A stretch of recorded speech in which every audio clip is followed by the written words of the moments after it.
Oui, merci madame la présidente. Alors il s'agit par cet amendement, qui est un amendement similaire à notre collègue au collègue Kerrouche déposé, qui vient d'être défendu. Nous souhaitons évidemment revenir sur les conséquences de la suppression de la taxe d'habitation, qui n'ont pas été prises en compte par le Gouvernement et qui pèsent évidemment sur les communes et sur les élus locaux.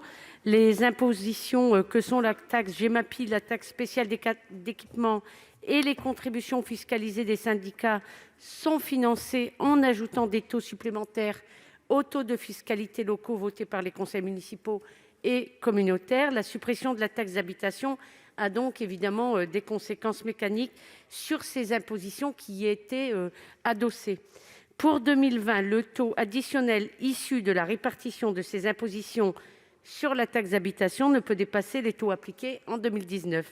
La fraction restante du produit a donc été répartie entre les redevables des taxes foncières, ce qui a pu créer une augmentation de la pression fiscale sur les contribuables, alors que les besoins financiers étaient constants.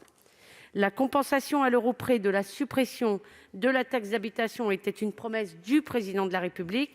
Les élus constatent dans les faits, malheureusement, qu'aujourd'hui, ce n'est pas le cas.